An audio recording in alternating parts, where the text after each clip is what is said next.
আমার সামনে যে তোমরা দেখছো এটাই হলো ভরতারি গুফা। এখানে এরকম বলা হয় যে এখানে একটা ঋষি ছিল, উনি একদিনেই এখান থেকে এই গুফা করে 4 ধাম পুরো ঘুরে আসতো। প্রথমবার আমি একটা মন্দিরে এসেছি যেখানে বলছে যে মদ চাই, কেন কি এখন আমি যেই জায়গায় এসেছি এটা হলো কাল ভৈরব মন্দির। এখানে বাবাকে কিন্তু কাল ভৈরবকে কিন্তু মদই প্রসাদ হিসাবে চালানো হয়। দেখো আমার কাছে ভারতের এরকম প্রথম মন্দির যেখানে দেখো পুজো দিতে নিয়ে যাচ্ছে হলো মদ। ইয়ে ম্যাজিক মোমেন্টস है না, কাল ভৈরবকে কিন্তু মদই প্রিয়, তাই এটা ভারতের এমন একটা মন্দির যেখানে আমরা মদ দিই ভগবানকে। কাল ভৈরব উপরে যাই, জুম করলে আসে। গুড আফটারনুন গাইস, তোমাদেরকে সবাইকে স্বাগত করছি উজ্জয়ন থেকে। উজ্জয়ন আসলে কোন কোন জায়গা ঘুরবে অবশ্যই যেইগুলো আমি যাচ্ছি অবশ্যই তোমাদেরকে দেখাবো। ফার্স্ট উজ্জয়ন আসলে বাবার তো মন্দিরে পুজো দেবেই। এখন যে জায়গায় আমি নিয়ে যাচ্ছি ওটা হলো কাল ভৈরব মন্দির, যেখানে বাবাকে প্রসাদ হিসাবে মদ চড়ানো হয়। গিয়ে তোমাদেরকে সব ইনফরমেশান দিচ্ছি, দেখা হচ্ছে। আর এরকম ঘাট দেখে না, ऊंची ऊंची वादी में बसते हैं भोले शंकर, कैसी ये लागी मुझको तेरी लगन, गाऊं और झूमू होके तुझ में मगन। উজ্জয়ন মহাকাল। এখান থেকে তোমরা সিধা চলে গেলে কাল ভৈরব, ঠিক আছে। তারপর ভরতারি গুফা, রঞ্জিত হনুমান। তো ফার্স্টে আমি যে তোমাদেরকে যে জায়গায় নিয়ে যাচ্ছি ওটা হলো ভরতারি গুফা। গিয়ে তোমাদেরকে দেখা হচ্ছে ভরতারি গুফা। আমার সামনে যে তোমরা দেখছো এটাই হলো ভরতারি গুফা। এখানে এরকম বলা হয় যে এখানে একটা ঋষি ছিল, উনি একদিনেই এখান থেকে এই গুফা করে 4 ধাম পুরো ঘুরে আসতো। সব কিছু তোমাদেরকে দেখাবো, বলবো। এই যে আমার সামনে যে তোমরা এন্ট্রি দেখছো এটাই কিন্তু গুফার ভেতর। তো আমরা এখন যাই ভেতরে, চলো। সো গাইস, এটাই হলো এই গুহা। এই গুফার ভেতর এখন ঢুকবো। 50 জনের বেশি অ্যালাউ করা নেই, গুফার মধ্যে লেখা আছে, কেন কি অক্সিজেন লেভেল অনেক কম। চলো ঢোকা যাক।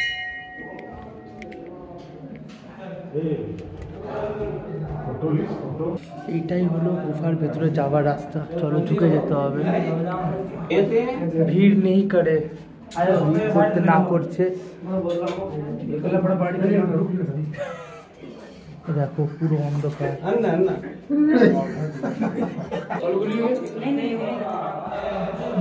ভেতর সাবধানে।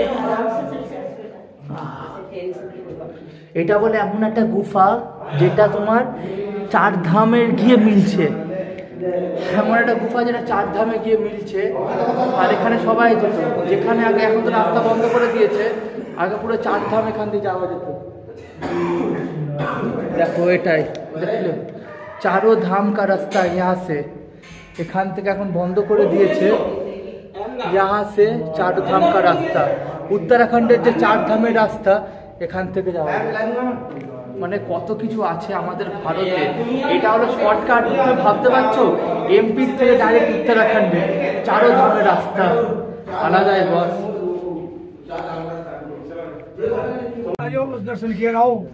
এরকম ভাবে এখান থেকে তোমার ঝুঁকে ঝুঁকে যেতে হচ্ছে। এটা হলো আরেকটা গুফা। উজ্জয়ন আসলে এই গুফাটাও তোমরা এসে কভার করো, অবশ্যই আসো, বেশ ভালো লাগবে। কিন্তু সামনে মানুষজন এত ভিড় করে রেখেছে, এখানে কিছু মানুষ এসে মানে অক্সিজেন লেভেল এখানে অনেক কম, বুঝলে তো, বেরোক তারপরে। মাতাজি আজাও আজাও বাহার। আরে কিतना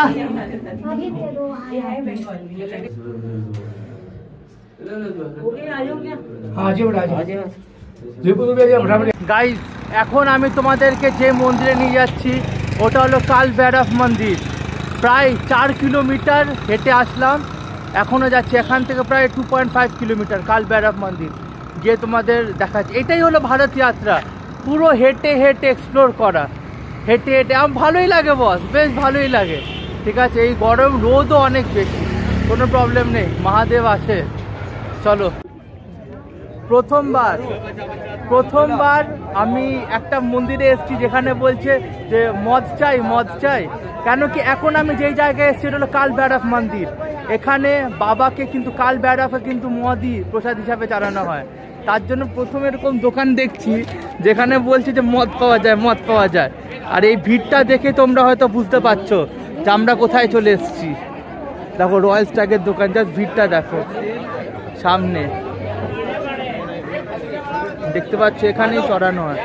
এগুলো তোমরা যে দেখছো এটা হলো ধাগা, বুঝলে তো? এখানে এটা মান্যতা আছে কি সামনের থেকে নিয়ে আসে সব এরকম ধাগা লাগিয়ে তারপরে এন্ট্রি নেয়, বুঝলে তো? এবার আমরাও যাচ্ছি ভেতরে, এন্ট্রি নিচ্ছি, গিয়ে তোমাদের সাথে দেখা হচ্ছে।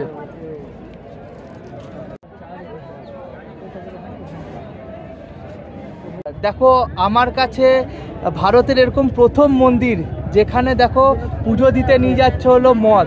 ইয়ে ম্যাজিক মোমেন্টস है ना, কাল ভৈরবকে কিন্তু মদই প্রিয়, তাই এটা ভারতের এমন একটা মন্দির যেখানে আমরা মদ দিই ভগবানকে, এটা হলো। আর কাল ভৈরব হলো দ্য প্রোটেক্টর অফ উজ্জয়ন। যেরকম আমরা যদি যাই কাশী বিশ্বনাথেও কিন্তু কাল ভৈরব আছে, ওটা বলে প্রোটেক্টর অফ কাশী। আমরা চলে যাই যদি কেদারনাথেও আছে প্রোটেক্টর অফ কেদারনাথ। আর আমরা এখানে উজ্জয়নে এসেছি, এই নিয়েও হলো প্রোটেক্টর অফ উজ্জয়ন মহাকাল। তো তার জন্য আমি যাচ্ছি, গিয়ে দর্শন করবো, পুজো দেবো, গিয়ে তোমাদের সাথে দেখা হচ্ছে। সামনে দেখছো কত ভিড়, দেখতেই পাচ্ছ তোমরা। আমি প্রায় চলেই এসেছি, ওই যে সামনে হলো মন্দিরটা।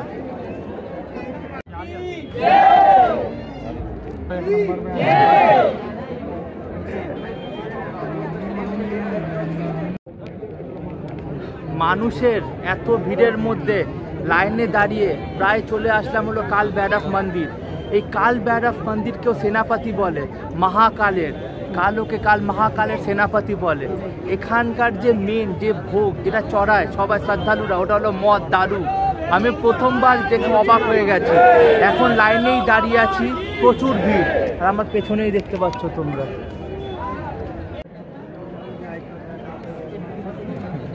দেখতেই পাচ্ছ আমরা এখন ভেতরে এন্ট্রি নিচ্ছি, ঠিক আছে? প্রণাম করে ভিড়টা দেখো।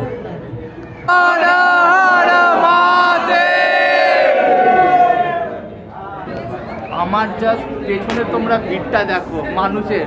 প্রায় 1 ঘন্টা লাইন দিয়ে তারপরে এখানে ঢুকছি। মানে আলাদাই ওয়াইজ, পজিটিভ ওয়াইজ।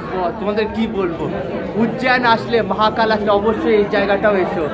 ইউনিক জায়গা, ইউনিক মন্দির, সত্যি বলছি। মদটাই বলে এখানের প্রসাদ, ঠিক আছে? যেটা দিয়ে পুজো করছে ওটাই বলে একটুখানি মুখে দেওয়া উচিত, এটাই বলে প্রসাদ।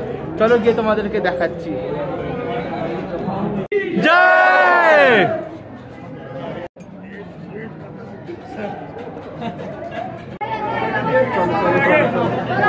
যা ভিড়, প্রচুর ভিড় এখানে সামনে। চলো।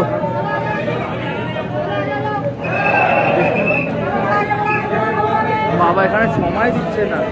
এই যে কাল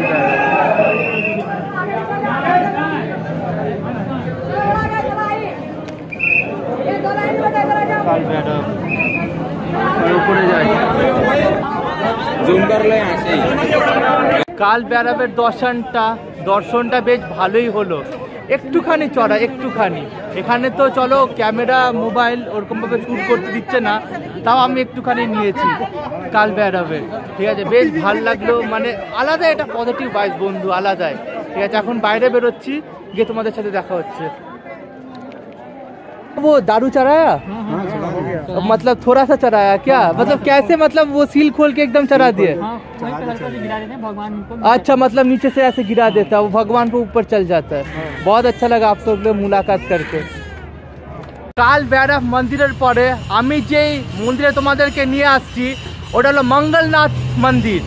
মঙ্গলনাথ মন্দির মানে এখানে স্বয়ং মঙ্গলের পুজো করা হয়। মঙ্গল, যেটা আমরা বলি প্ল্যানেট, আমরা কিন্তু প্ল্যানেটকেও দেবতার মতনই দেখি, তার জন্য এখানে মঙ্গলের পুজো করা হয়। এই মন্দিরে অবশ্যই আসবে কিন্তু, মঙ্গলনাথ মন্দির। যাচ্ছি, গিয়ে তোমাদেরকে সব ইনফরমেশন দেবো। চলো। আমার যে তোমরা পেছনে যে মন্দিরটা দেখছো এটাই হলো মঙ্গলনাথ মন্দির। এখানে আমরা গ্রহ যে মঙ্গলের পুজো করা হয়। আর এটাও বলা হয় যাদের মাঙ্গলিক আছে এখানে পুজো দিলে বলে মাঙ্গলিকও ঠিক হয়ে যায়। হ্যাঁ, এই আমার সামনে এটাই হলো মঙ্গলনাথ মন্দির। তোমরা উজ্জয়ন আসলে এটাও কিন্তু অবশ্যই এই মন্দিরটা ঘুরে যেও। এটা হলো সেই মন্দির, এখানে যাদের মাঙ্গলিক আছে পুজো দিলে কিন্তু ওটাও চলে যায়। অবশ্যই আসবে, এই মন্দিরটাও ঘুরে যাবে উজ্জয়ন আসলে। ও বেঙ্গলের থেকে এই ব্লগারটা এসে কত নতুন নতুন জায়গা দেখাচ্ছে তোমাদেরকে। ভালো লাগলে চ্যানেলটাকে অবশ্যই সাবস্ক্রাইব করো। পুরো 12টা জ্যোতির্লিঙ্গ করছি, ওটা আবার সিকোয়েন্স ওয়াইজ। এরপরে যাবো হলো ওমকারেশ্বর, বাবা বৈদ্যনাথ, ঝাড়খণ্ড, বেঙ্গলের একদম সামনে। দেখতে থাকো। এই যে মাঙ্গলিক কাটানোর জন্য কিন্তু এই পুজোটা করা হচ্ছে, মাঙ্গলিক কাটানোর জন্য। দেখছো তোমরা যে তোমরা সামনে দেখছো এটাই কিন্তু লাইন, এখানে লাইনে গিয়ে তারপর পুজো দেওয়া হয়। আচ্ছা, সাইড দিয়ে যেতে বলছে। মানে এইটা কিন্তু এখানে বলাই যায় কি ভারতের এক একটা জিনিস কিন্তু আমরা পুজো করি। মঙ্গল, ঠিক আছে, মার্সেরও এখানে পুজো হচ্ছে, ভাবো, প্ল্যানেটে। তার জন্য আমাদের সনাতন ধর্মটা কত ভালো, তুমি দেখছো, মানে কত ওপরে, আলাদা আলাদা ভাইব এখানে। এবার বন্ধু আমি যদি অ্যাস্ট্রোলজির টার্মে বলি, তোমরা যেটা আমার সামনে দেখতে পাচ্ছ এটাকে আমরা বলি অ্যারিস। মার্সের কিন্তু রুলিং প্ল্যানেটই হলো অ্যারিস। তার জন্য এখন আমরা যে মন্দিরে এসেছি এটা হলো মঙ্গলের পুজো করা হয়, আর এর রুলিং প্ল্যানেট হলো অ্যারিস। ভাবো আমাদের সনাতন ধর্মে অ্যাস্ট্রোলজি কত দূর অবধি এগিয়ে গেছে। আমরা ছোট্ট ছোট্ট জিনিসকেও ভগবান হিসাবে দেখি।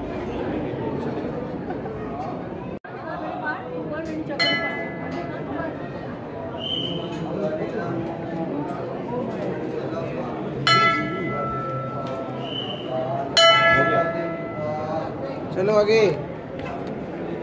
ফাইনালি মঙ্গলনাথের দর্শন করে বেরোচ্ছি, বেশ ভালোই লাগলো। এখানে তোমরা আসতে পারো, মাঙ্গলিক দোষ কাটানোর জন্য এই মন্দিরেই কিন্তু পুজো করা হয়। পারলে যাদের মাঙ্গলিক থাকে এখানে এসে পুজো দিতে পারো, বলে মাঙ্গলিক তাহলে কেটে যায়। সো গাইস, ফাইনালি আমি ভিডিওটা এখান থেকেই শেষ করছি, মঙ্গলেশ্বর মন্দির থেকে। দেখা হচ্ছে তোমাদের সাথে আর একটা নতুন ভিডিওতে। উজ্জয়ন আসলে এই 3টে জায়গাও অবশ্যই ঘুরে দেখবে। টাটা, দেখা হচ্ছে আর একটা নতুন ভিডিওতে। জয় শ্রী মহাকাল।